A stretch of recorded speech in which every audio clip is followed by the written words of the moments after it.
Hello. Thank you for your talk, both of you. Your work is inspiring. My question is, how do you care for your mental health while working on projects like this? I'm still learning how to not burn out. It's a great question. Yeah, I don't know if either of you have. It segs into something I was going to ask about. I think on the wellness side as well. But yeah, for the two of you, what do you have a personal practice around like being like in it in these very serious topics while maintaining your sanity?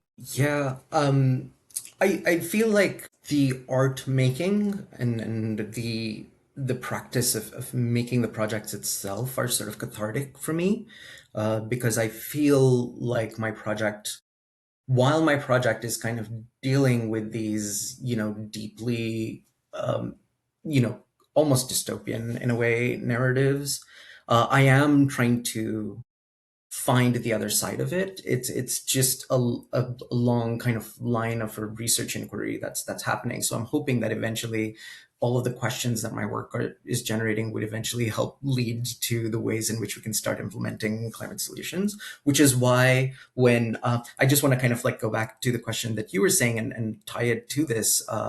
It's my hope is always that the amount of carbon that's emitted through the production of my work in a way is sort of equal to, if not exponential to, the amount of carbon that's sequestered by the kind of impact that it has on the people that are actually kind of like consuming my work and them being mindful of their carbon footprint.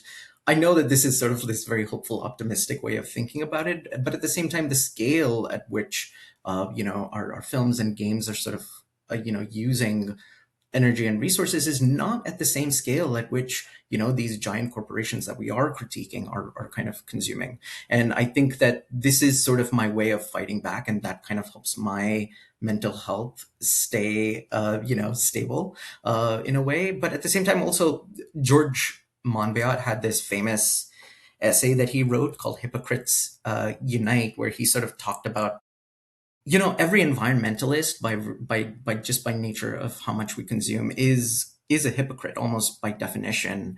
And but hypocrisy is really just this gap that exists between your aspiration and your actions. And as Kara was saying, inaction would end up becoming the way to, if you don't make this work, then you're not doing a thing. And I think he also mentions how the alternative to hypocrisy is not so much moral purity, but it's cynicism, right? And he says, I would much rather be a hypocrite rather than a cynic.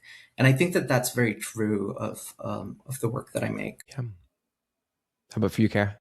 Yeah, thanks for this question.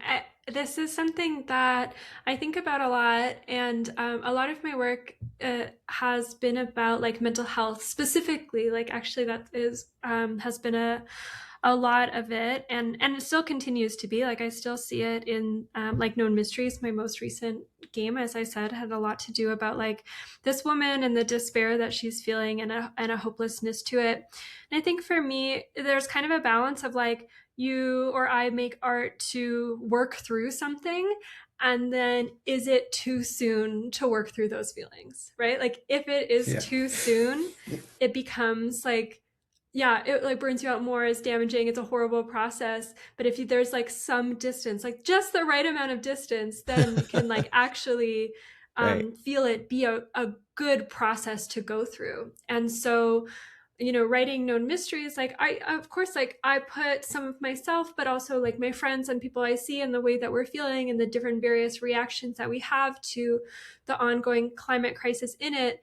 If I was really in despair, I would not have been able to write it. So like, I would have had to just make something else that wasn't like as close to me at that time. And the things that I was just saying this to a friend lately, I have like a weekly reading group where we're reading like Marx and other Marxist thinkers.